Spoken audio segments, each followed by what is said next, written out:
Please get ready for a dictation of exercise number 5 from a legal material. 5 seconds.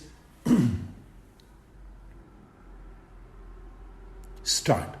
The appellate court set aside the fine imposed upon the petitioner but maintained the compensation awarded to the legal representatives of the deceased and further directed that in case of non-payment of the compensation, the appellant petitioner herein shall have to suffer additional simple imprisonment for 6 months.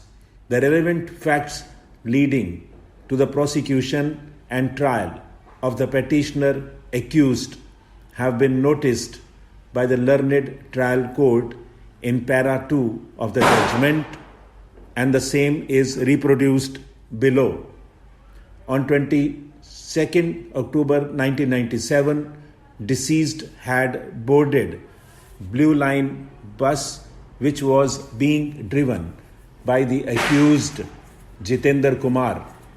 At about 11 a.m., the bus reached at Ranjit Singh Road, and after crossing the red light, the bus stopped on zebra crossing due to traffic.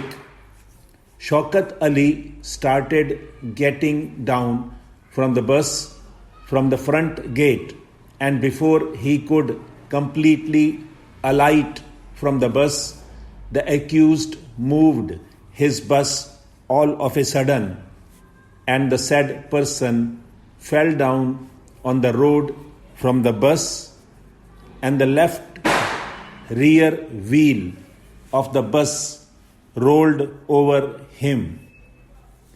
On noise being raised by the passengers, the bus was stopped and the driver ran away from the spot.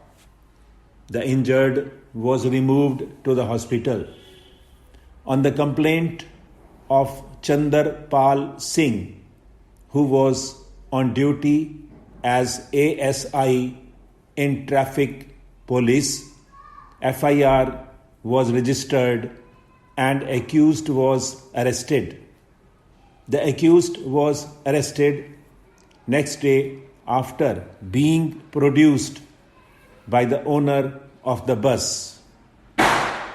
The learned trial court, after examining the evidence of 2 eyewitnesses, namely Constable Bhoop Singh and Constable Yash Kumar, and accepting the same to be fully trustworthy, held the petitioner guilty for having caused the death of the deceased Shaukat Ali.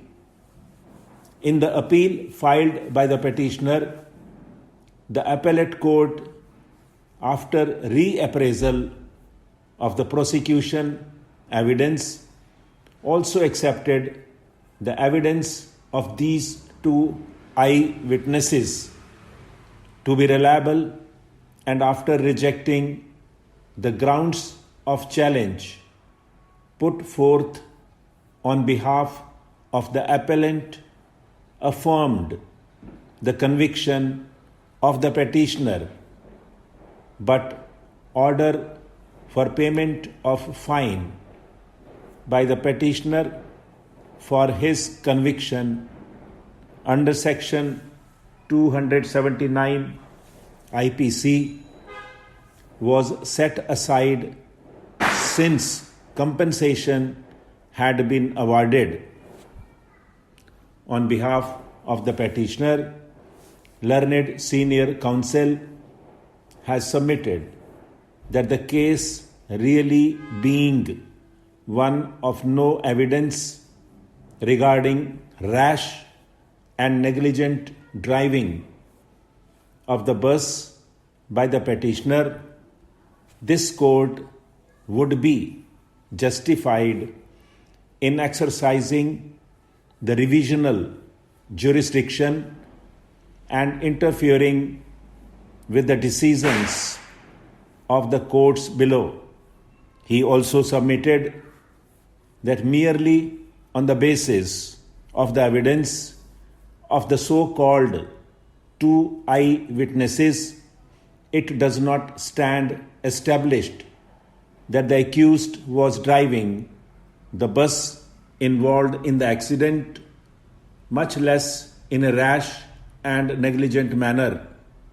The application under Section 11(6) of the Arbitration Act 1996 has been preferred, pleading that on 21st April 2007, an agreement was entered into between the parties where, under the petitioner agreed to supply up to 1,000 quantity of gifts, products, vouchers to the respondent at the MRP of rupees 10,000 each and at the barter value back in the air tickets of the respondent airline at 60%.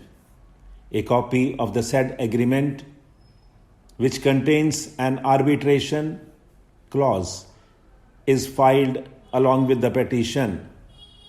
It is further the case of the petitioner that in pursuance of the agreement aforesaid, the petitioner supplied 850 gift vouchers of the value of rupees 85 lakh to the respondent, and under the terms and conditions of the agreement, the petitioner became entitled to get back from the respondent the barter value in air tickets worth rupees 51 lakh. However, the respondent gave credit to the petitioner of the value of rupees 32 lakh only, leaving the balance coupon credit of rupees 18 lakh, which the respondent avoided to give on one pretext or the other. Stop.